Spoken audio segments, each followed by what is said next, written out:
लगभग सभी भारतीय दर्शनों में पुनर्जन्म को स्वीकार किया गया है। यह जीव पहले कहीं न कहीं था और जीवन पूरा हो जाने के बाद भी इसका अंत नहीं है, क्योंकि इसे कहीं न कहीं दूसरी जगह जाना ही है। जगत में दिखने वाली विविधताएं इस बात की प्रत्यक्ष प्रमाण हैं। हर व्यक्ति की परिस्थितियां अलग अलग हैं, आखिर क्यों? सभी मानव हैं, किंतु फिर भी किसी भी मानव की अक्ल और शक्ल किसी दूसरे मानव से नहीं मिलती है। दार्शनिक विचारधाराएं इस संदर्भ में पूर्व जन्मों में संचित पुण्य पाप को कारण मानती हैं। यह जीव कहाँ से आता है और कहाँ चला जाता है? क्या इसके पुण्य एवं पाप को भोगने का कोई स्थान है? वर्तमान में किए गए जिन खोटे कार्यों की सजा अथवा जिन अच्छे कार्यों का प्रतिफल हमें नहीं मिला है, क्या भविष्य में उनका फल मिलेगा? क्या आगे कहीं जाकर जवाब देना पड़ता है? यदि सब कुछ यहीं समाप्त मान लेंगे तो फिर इस जीव के पाप की स्वच्छंदता चरम पर होगी। यहाँ इस संदर्भ में हम सर्वप्रथम पाप के फल को भोगने के मुख्य स्थान नरक की चर्चा कर रहे हैं।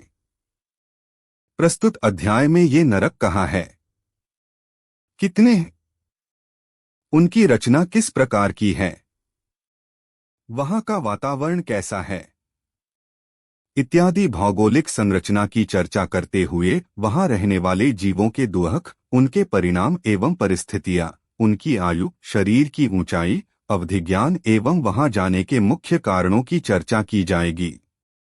साथ ही जगतजों को उनसे बचने की प्रेरणा दी जाएगी। ये सभी नरक हमारी पृथ्वी के नीचे हैं, इसलिए इन सबकी चर्चा अधोलोक के रूप में की जाती है। रत्नप्रभा पृथ्वी के पंख भाग में असुर कुमार और राक्षस जाति के देवों के भवन हैं तथा खर पृथ्वी में ऊपर नीचे 1,000 योजन छोड़कर शेष में 9 प्रकार के भवनवासी तथा 7 प्रकार के व्यंतरों के निवास हैं। अब बहुल भाग में नारकी जीव रहते हैं। इस प्रकार पहली पृथ्वी के 2 भाग में तो देवगति के जीव रहते हैं।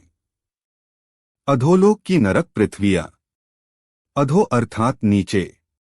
जो लोक इस धरातल के नीचे है वह अधोलोक है, इसे पाताल लोक भी कहते हैं। अधोलोक का प्रारंभ सुदर्शन मेरु पर्वत के नीचे से होता है। आचार्य उमास्वामी इसका वर्णन प्रारंभ करते हुए लिखते हैं, अधोलोक में एक के नीचे 7 पृथ्वियां हैं, जिनके गुणनाम रत्नप्रभा, शर्करा प्रभा, बालुका प्रभा, पंख प्रभा, धूम प्रभा, तमह प्रभा और महातमह प्रभा है तथा गोत्रनाम, रूढ़िनाम, धम्मा, वंशा, मेघा, अंजना, अरिष्टा, मघवी और माघवी हैं।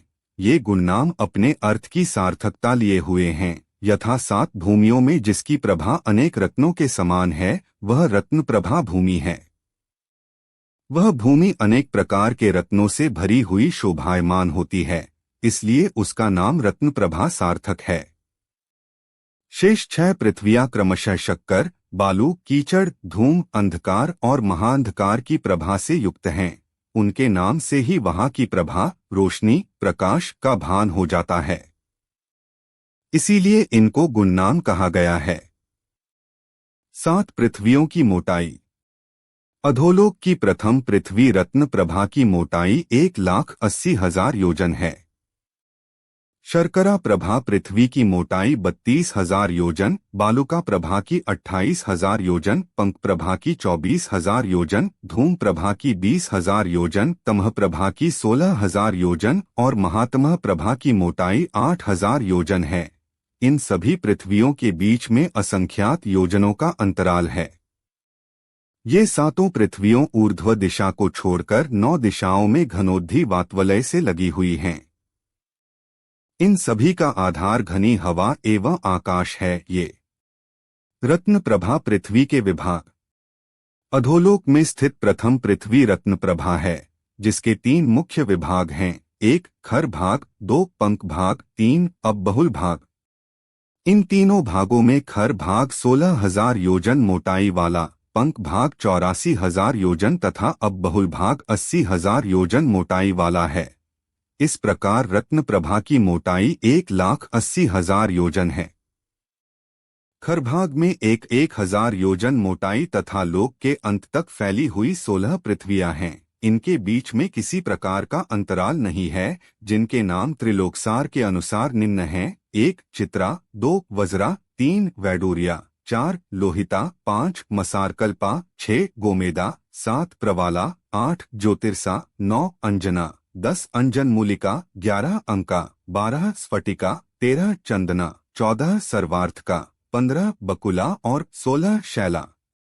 तिलोपनत्ति में बताए गए इनके नामों में किंचित भिन्नता है। वहां वज्रा नामक पृथ्वी का उल्लेख ही नहीं है तथा शैला के पश्चात अंतिम पृथ्वी के रूप में पाषाण का उल्लेख किया गया है। हरिवंश पुराण में भी इन नामों में थोड़ी बहुत भिन्नता मिलती है। तीनों ग्रंथों में दिए गए नामों की भिन्नता को आगे प्रदर्शित तालिकानुसार देखा जा सकता है। त्रिलोकसार तिलोपनत्नि हरिवंश पुराण।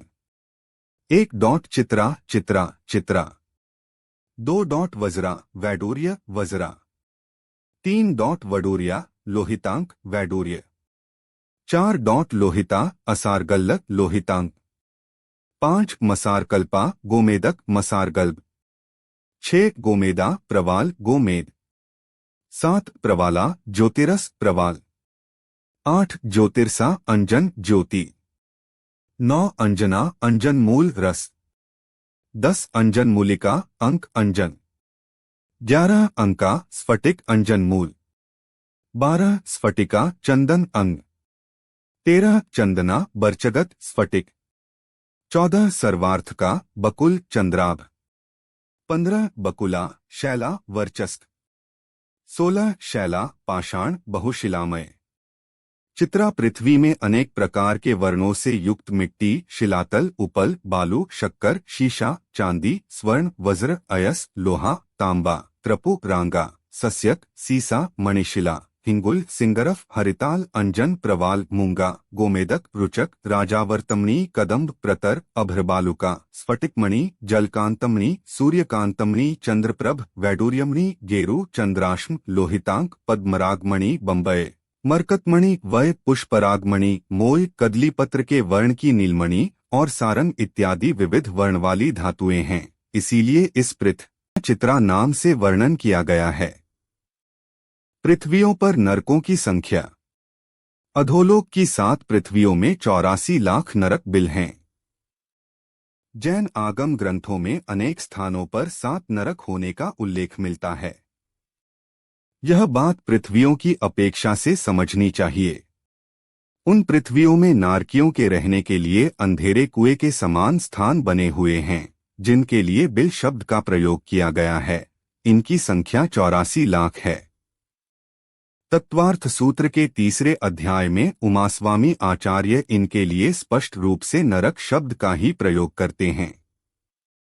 इनकी पृथक पृथक संख्या बताते हुए वे लिखते हैं: रत्न प्रभा आदि 7 पृथ्वियों में क्रमशः 30 लाख, 25 लाख, 15 लाख, 10 लाख, 3 लाख, 5 कम 1 लाख तथा मात्र 5 नरक बिल, इस प्रकार कुल 84 लाख नरक बिल हैं। इन 84 लाख नरकों के लिए शास्त्रों में बाहुल्यता से बिल शब्द का प्रयोग किया गया है। तिलोपनत्ति में शीत एवं उष्ण के रूप में इनका बंटवारा करते हुए लिखा है कि उष्णशीत बिल 84 लाख बिलों में से 82,25,000 बिल उष्ण हैं तथा 1,75,000 बिल अत्यंत शीत हैं। पृथ्वियों की दृष्टि से पहली, दूसरी, तीसरी, चौथी एवं 5वीं पृथ्वी के 3/4 बिल अत्यंत उष्ण तथा 5वीं पृथ्वी का शेष 1/4 भाग, 6ठी एवं 7वीं पृथ्वी के बिल अत्यंत शीत हैं।